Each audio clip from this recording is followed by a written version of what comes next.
नमस्कार, स्वागत है आपका आपके अपने चैनल उज्जवल जीके में और मैं हूँ सीमा तेजस। आज हम वैदिक काल को पढ़ने वाले हैं। एनसीईआरटी का सार 6 से 12th क्लास हम देख रहे हैं और ये सब वीडियोस जो हैं read first grade second grade के लिए हैं। आज का हमारा टॉपिक वैदिक काल रहेगा। इससे पहले हड़प्पा काल, पाषाण काल और पुरातात्विक स्रोत हम पढ़ चुके हैं। अगर ये वीडियोस आप देखना चाहते हैं तो आप उज्जवल जीके की प्लेलिस्ट में जाकर एनसीईआरटी का सार में देख सकते हैं। तो चलिए पढ़ना शुरू करते हैं। वेद का शाब्दिक अर्थ क्या है? वेद का शाब्दिक अर्थ होता है ज्ञान या नॉलेज।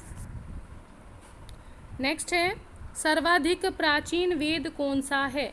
ऋग्वेद जो है वो सर्वाधिक प्राचीन वेद है। वेद का शाब्दिक अर्थ ज्ञान होता है।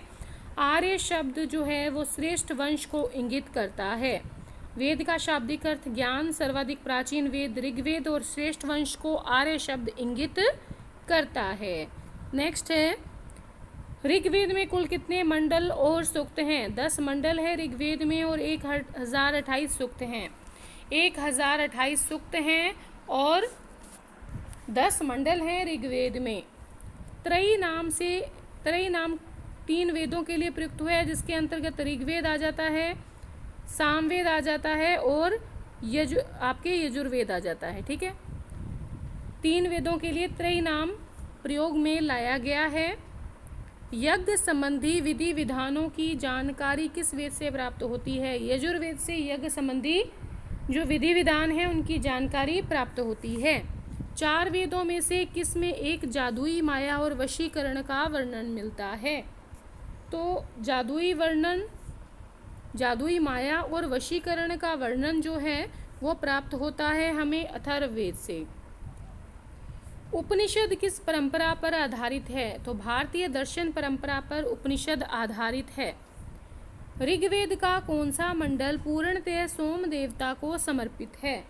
तो 9वां मंडल जो है वो ऋग्वेद का है और सोम देवता को समर्पित है।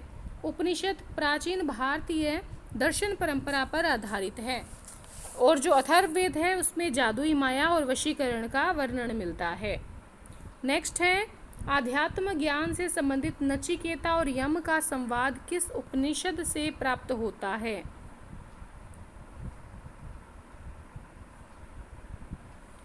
तो ये प्राप्त होता है कठोपनिषद से। उपनिषद काल के राजा अशुपति किस स्थान के शासक थे? के शासक थे। मोक्ष प्राप्ति के साधन की चर्चा किस वैदिक साहित्य में की गई है? उपनिषद में की गई है।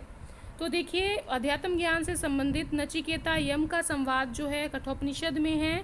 राजा अशुपति के शासक थे और मोक्ष प्राप्ति के साधन की चर्चा उपनिषद में की गई है।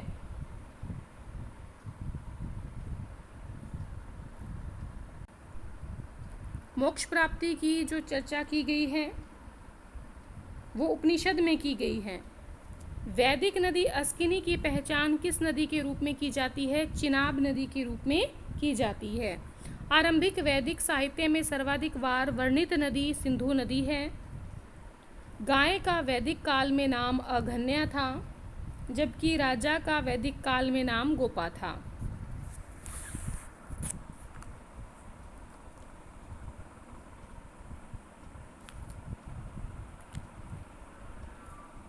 अतिथि का वैदिक काल में नाम गोहन या गोहंता था। धनी व्यक्ति को गोमत कहा जाता था वैदिक काल में और युद्ध के 3 नाम प्रचलित थे, गविष्ठ, गेसु और गम्य। ये तीनों युद्ध के लिए वैदिक काल में प्रयुक्त नाम हैं।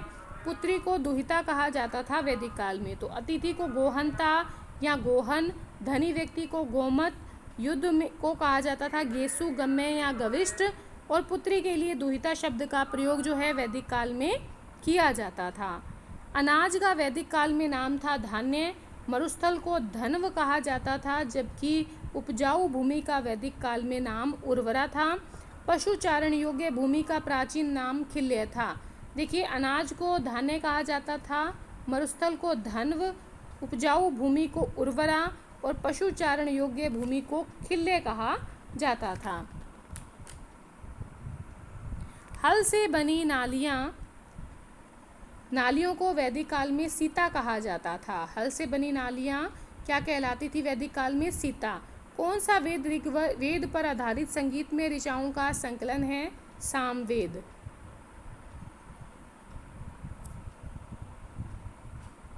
तो सामवेद जो है वो संगीत में ऋचाओं का संकलन है। वर्ण व्यवस्था की बात करें तो उसका सबसे पहले विवरण प्राप्त होता है ऋग्वेद के 10वें मंडल में। ठीक है। पूर्व वैदिक काल में सभा और समिति का राजा पर नियंत्रण रहता था। वैदिक देवताओं का पुरोहित बृहस्पति को माना जाता है। ठीक है। ऋग्वैदिक काल में निष्क शब्द का प्रयोग जो है वो एक आभूषण के लिए होता था, लेकिन परवर्ती काल में उसे एक सिक्के के रूप में प्रयोग किया जाने लगा। तो वर्ण व्यवस्था का सबसे पहले विवरण मिलता है ऋग्वेद के 10वें मंडल में, जबकि सभा और समिति जो हैं पूर्व वैदिक काल की संस्थाएं थी जो राजा पर नियंत्रण रखती थी, और वैदिक काल का जो पुरोहित था, वैदिक देवताओं का पुरोहित, वो बृहस्पति को माना जाता है। और ऋग्वैदिक काल में निष्क जो शब्द है वो एक आभूषण के लिए प्रयुक्त होता था जो गले में पहना जाता था। बाद में परवर्ती काल जब आ जाता है तब उसे सिक्के के रूप में प्रयोग में लाया जाने लगा। नेक्स्ट है पुरुष मेध प्रथा का उल्लेख किस ग्रंथ में मिलता है? तो ये थोड़ा नया प्रश्न है। पुरुष मेध प्रथा का उल्लेख जो है वो शतपथ ब्राह्मण में मिलता है। ऋग्वेद के ब्राह्मण हैं कौशितकी व ऐतरेय, और इसमें 1028 मंत्र या सूक्त हैं। मंत्र भी कह सकते हैं, सूक्त भी कह सकते हैं। ब्राह्मण हैं कौशितकी और ऐतरेय, और 1028 मंत्र या सूक्त हैं। ऋग्वेद के उपनिषद हैं कौशितकी व ऐतरेय, और ऋग्वेद के आरण्यक हैं ऐतरेय व कौशितकी। ठीक है, एक नाम याद रख लो। तो ब्राह्मण भी वही हैं, उपनिषद भी वही हैं, और आरण्यक भी वही हैं।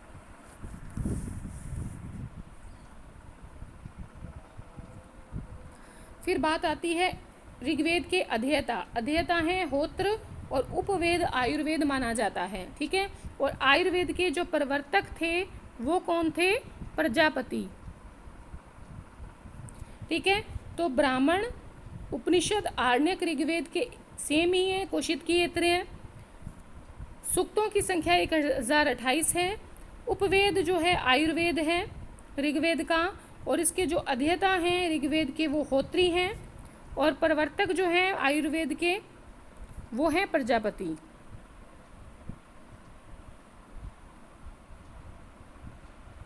अब यजुर्वेद आ जाता है। इसके ब्राह्मण हैं तैत्तिरीय, शतपथ। उपनिषद हैं, तैत्तिरीय भी है, कठी है, श्वेताश्वर है, ईश है, बृहदारण्यक है, मैत्रणीय है। ठीक है। जो प्राप्त उपनिषद हैं यजुर्वेद के वो हैं तैत्तिरीय, कठी, श्वेताश्वर, ईश, बृहदारण्यक, मैत्रायणी। यजुर्वेद के आरण्यक हैं तैत्तिरीय, बृहदारण्यक, शतपथ।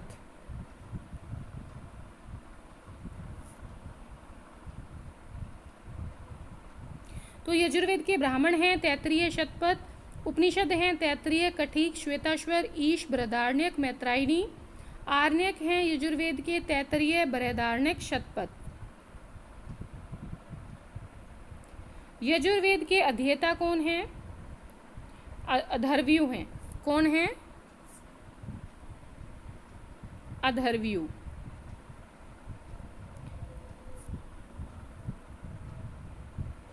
यजुर्वेद के जो उपवेद हैं वो है धनुर्वेद, और इसके प्रवर्तक है विश्वामित्र। सामवेद का ब्राह्मण पंचविश है।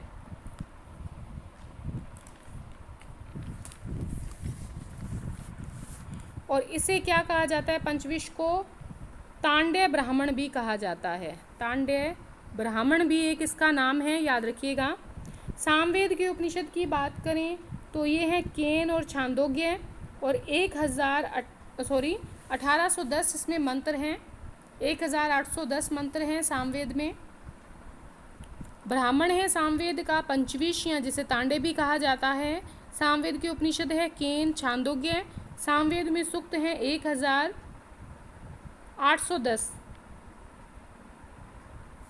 सामवेद के आरण्यक हैं जैमिनीय, छांदोग्य। सामवेद के अध्येता हैं उद्गाता, और सामवेद का उपवेद है गंधर्व वेद। गंधर्व वेद के जो प्रवर्तक हैं वो हैं नारद।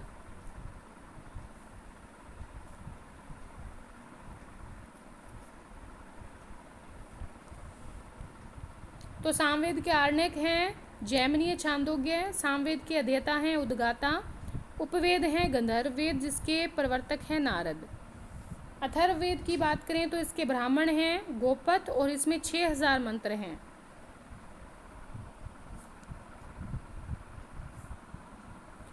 अथर्ववेद के उपनिषद हैं मांडुक्य, प्रश्न और मुंडक।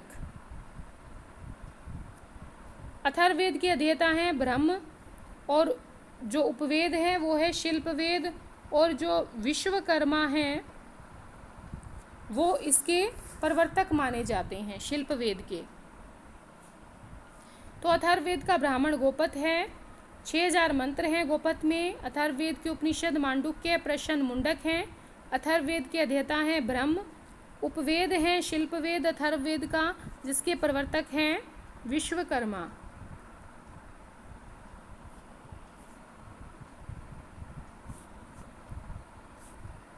नेक्स्ट है पारसियों के ग्रंथ जिंदवेस्ता में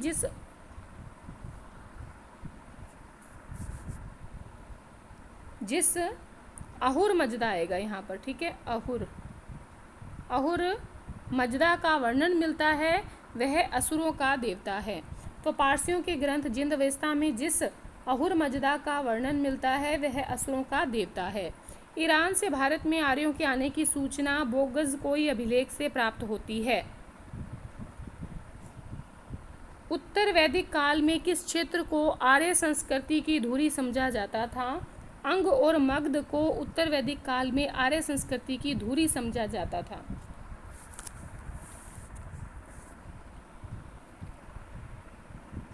गोत्र शब्द का प्रयोग सबसे पहले ऋग्वैदिक काल में हुआ। ऋग्वेद संहिता है उसमें दूसरे से लेकर जो 7वां मंडल है ये सबसे ज़्यादा प्राचीन है और इन्हें गोत्र मंडल भी कहा जाता है। याद रखिएगा, ऋग्वेद का जो दूसरे से 7वां मंडल है वो सबसे अधिक प्राचीन है और इसे गोत्र मंडल के नाम से पुकारा जाता है। ऋग्वैदिक काल में जनता का विश्वास बलि और कर्मकांड में था। प्रसिद्ध दासराज युग जो है परुष्णी या रावी नदी के तट पर लड़ा गया। दाशराग्य युद्ध का जो वर्णन है वो ऋग्वेद के 7वें मंडल में है।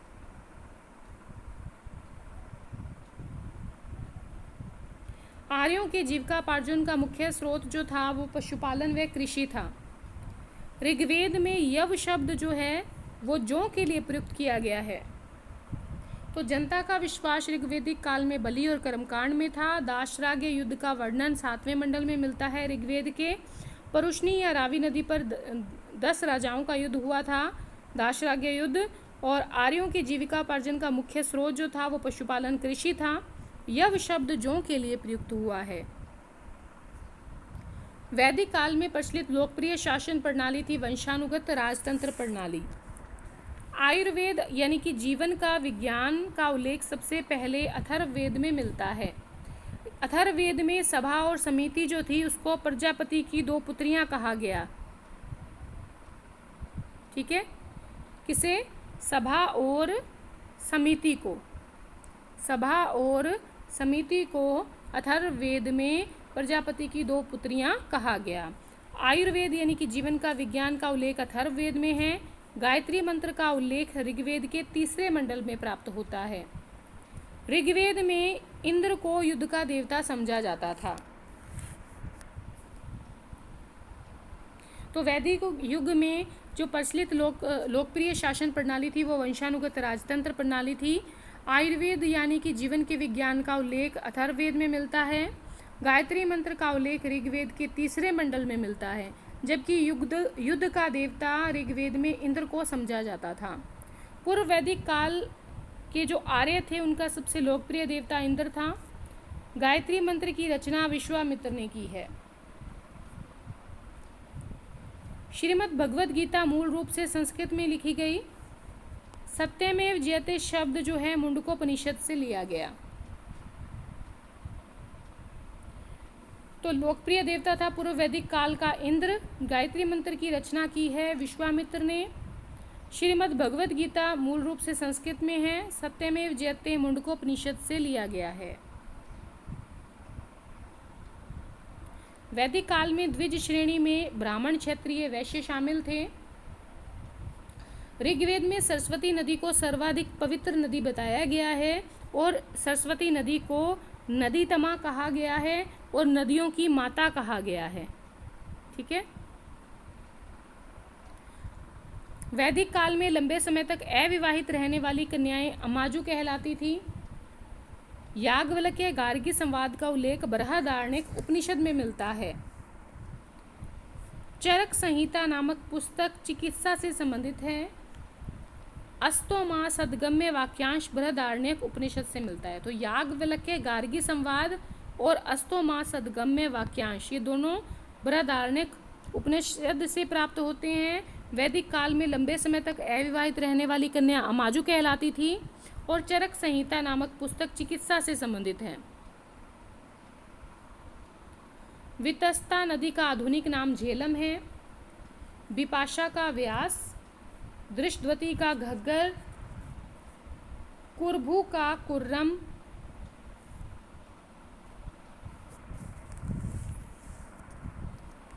वितस्ता का झेलम, बिपाशा का व्यास, दुरष्टदती का आधुनिक नाम घग्गर है, कुरभू का कुर्रम, कुंभा का आधुनिक नाम काबुल है, सिंधु नदी का आधुनिक नाम सिंध नदी है, सदानीरा नदी का आधुनिक नाम गंडक है।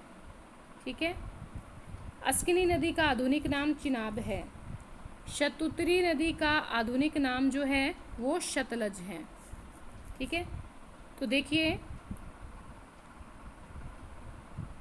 घग्गर की बात करें तो घग्गर को चौतांग नदी भी कहा जाता है। चौतांग नदी। ठीक है।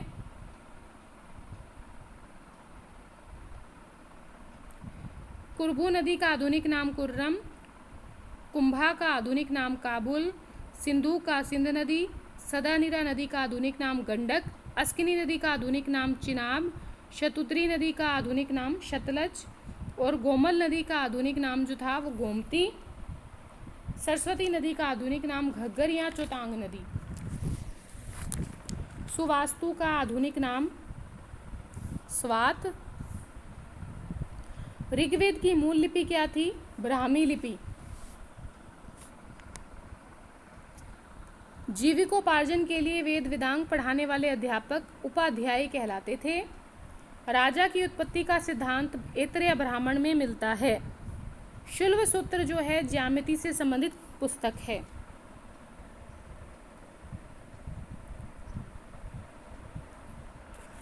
तो आज के लिए इतना ही। अंत तक बने रहने के लिए बहुत बहुत शुक्रिया। एक लाइक ज़रूर करें, आपके लाइक से हमें मोटिवेशन मिलता है।